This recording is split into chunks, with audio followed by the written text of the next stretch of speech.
జానపదాలు శ్రమజీవన వేదాలు. పల్లెటూళ్ళలో ప్రజలు పాడుకునేటటువంటి పాటల్లో అద్భుతమైనటువంటి పాటలు, మన పల్లె సంస్కృతిని ప్రతిబింబించేటటువంటి పాటలు, ఎన్నో పాటలు ఉన్నాయి. ఇప్పుడు అలాంటి ఒక మంచి పాటను ఇప్పుడు మనం మన తెలంగాణ జానపద ఆణిముత్యం నాగలక్ష్మి గారి నోట మనం విందాం. ఎందుకంటే పల్లెల్లో భార్యాభర్తల మధ్య ఏవైనా గొడవలు వచ్చినప్పుడు వాళ్ళు ఎట్లా ఒకరి మీద ఒకరు అంటే ఎవరి మీద ఒక సొట్ట పెట్టి భర్తను ఆమె తిట్టేటట్టు తన భాషలో తిట్టేటటువంటి ఒక అద్భుతమైనటువంటి పాట. ఈ పాటను మనం ఇప్పుడు నాగలక్ష్మి గారి నోటి వెంట విందాం. దంచినానయ్యో దంచినానయ్యో దంచిని మోకాన పోసినానయ్యా ఎవ్వన్నెలండి నిన్ను కాదయ్యో పొయ్యికాడ కూసున్న పోరినన్నయ్యా చెరిగినానయ్యో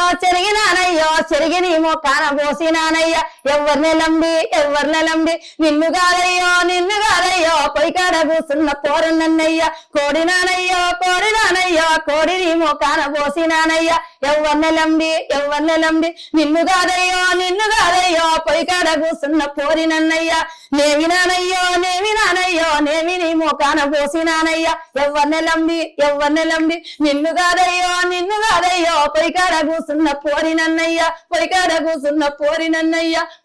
కూసున్న పోరినన్నయ్యా వండినానయ్యా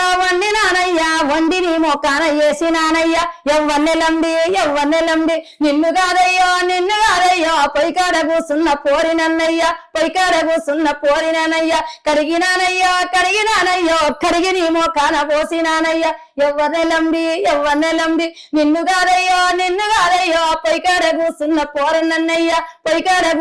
పోరనన్నయ్యా ఇంట్లో నమసలాది కదలాది మెదలాది ఇంట్లో నమసలాది కదలాది మెదలాది కడుపుకు తిండికి ఎట్టదెద్దయ్యా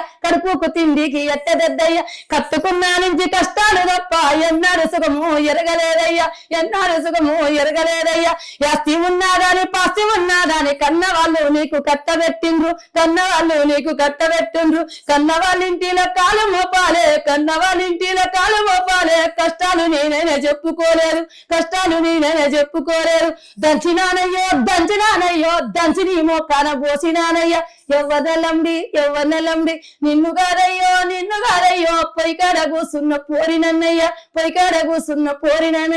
తెస్తాన పిల్లో అన్ని తెచ్చి నీకు ఇస్తాన పిల్ల అట్టయితేవో మామ అన్నంగా వద్దాము సంతోషంగానే సాగిపోదాము